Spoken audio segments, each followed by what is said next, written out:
Jemaat yang dikasihi oleh Tuhan kita Yesus Kristus. Shalom dan selamat pagi buat kita semua. Sebelum kita mendengar firman Tuhan, marilah kita berdoa.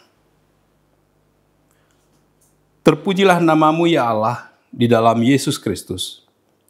Kami bersyukur di pagi hari ini atas anugerah Tuhan yang menyertai dan memberkati kami, serta memberikan hari yang baru bagi kami untuk dapat melakukan segala aktivitas kami dalam satu hari ini. Kami ingin disapa oleh firman-Mu. Berfirmanlah ya Tuhan, sebab kami siap untuk mendengarkan. Dalam nama Yesus kami berdoa. Amin. Firman kehidupan di pagi hari ini tertulis dalam kitab Daniel, pasal 6 ayat 23. Allahku telah mengutus malaikatnya untuk mengatupkan mulut singa-singa itu, sehingga mereka tidak mengapa-apakan aku, karena ternyata aku tak bersalah di hadapannya. Tetapi juga terhadap Tuanku ya Raja, aku tidak melakukan kejahatan. Demikian firman Tuhan.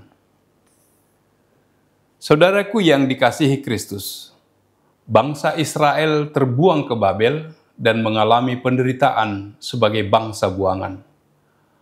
Mereka menderita sebagai akibat dari dosa-dosanya. Ada konsekuensi dari pelanggaran terhadap firman-Nya. Orang-orang muda seperti Daniel, Hananya, Misael, dan Azaria ikut terbuang ke Babel. Mereka adalah pemuda yang tangguh, jauh lebih pandai dari semua pemuda lainnya. Raja Nebukadnezar berkata, keempat orang itu 10 kali lebih cerdas daripada semua orang berilmu di seluruh kerajaannya. Raja Nebukadnezar mengangkat mereka menjadi pegawai istana. Setiap kali raja memerlukan kebijaksanaan dan pengertian, raja mendapati bahwa nasihat dan kebijaksanaan Daniel dan ketiga temannya memang lebih unggul daripada yang lain. Atas prestasi Daniel, dia diangkat Raja Darius menjadi salah seorang dari 3 pejabat tinggi yang mengawasi wakil-wakil raja agar raja tidak dirugikan. Raja menempatkan Daniel atas seluruh kerajaannya, sehingga para pejabat tinggi dan wakil raja tidak senang. Mereka berusaha mencari kesalahan dan kelemahan Daniel dalam melakukan tugasnya untuk menjatuhkannya. Namun mereka tidak menemukan salah dan celah sedikit pun pada diri Daniel. Satu-satunya cara untuk menjatuhkan Daniel ialah kesetiaannya beribadah kepada Allah.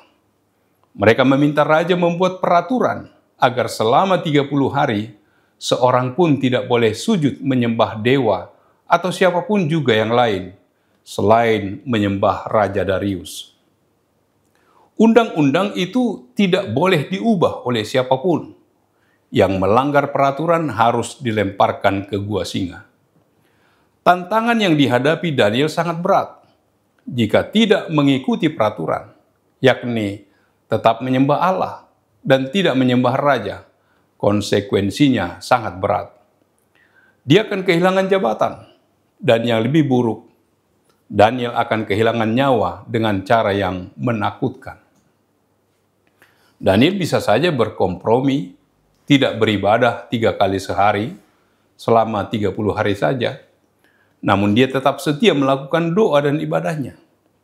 Peraturan yang dikeluarkan raja tidak mempengaruhi dan menakutkannya. Daniel mengutamakan Allah lebih dari apapun. Atas desakan para pejabat tinggi, Raja Darius akhirnya memutuskan melemparkan Daniel ke gua singa. Daniel selama 1 malam dalam gua singa, Allah yang ia sembah tidak tinggal diam. Daniel berkata, Allahku telah mengutus malaikatnya untuk mengatupkan mulut singa-singa itu, sehingga mereka tidak mengapa-apakan aku. Karena ternyata aku tak bersalah di hadapannya.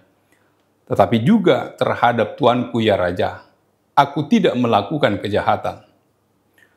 Allah mengutus malaikatnya menjaga Daniel, singa-singa itu tidak mengganggu Daniel, dan Daniel tidak terluka sedikit pun. Akhir dari peristiwa itu, Raja Darius mengeluarkan perintah agar di seluruh kerajaannya orang harus takut dan gentar kepada Allahnya Daniel. Di seluruh kerajaan yang kukuasai, orang harus takut dan gentar kepada Allahnya Daniel. Sebab dialah Allah yang hidup, yang kekal untuk selama-lamanya. Pemerintahannya tidak akan binasa dan kekuasaannya tidak akan berakhir. Dia melepaskan dan menolong dan mengadakan tanda dan mujizat di langit dan di bumi. Dia yang telah melepaskan Daniel dari cengkeraman singa-singa. Di tengah kesukaran, mungkin iman kita menghadapi berbagai tantangan. Mudah bagi kita untuk berkompromi menikmati makanan raja dan meninggalkan iman kita kepada Kristus. Tidak lagi taat kepada Allah dan firman-Nya. Tetaplah setia. Iman kita tidak akan sia-sia. Allah kita adalah Allah yang hidup. Dia pasti memberikan kekuatan dan jalan keluar. Kesetiaan Daniel telah membawa pengaruh yang kuat bagi para pemimpin Babel.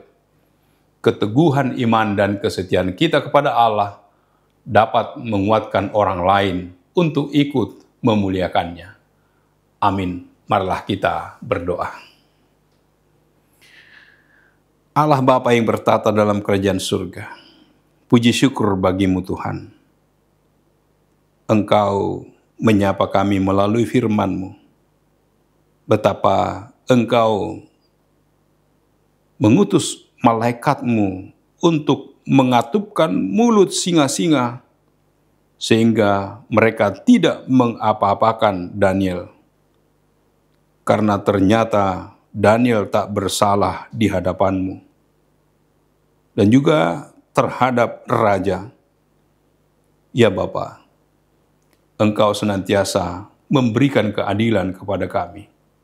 Dalam berbagai tantangan, hambatan dalam kehidupan, Engkau senantiasa hadir, menyertai dan memberkati kami. Tuhanlah yang menyertai memberkati kami dalam seluruh aktivitas kami dalam satu hari ini. Terpuji termulialah nama-Mu. Dalam nama Yesus kami berdoa dan mengucap syukur.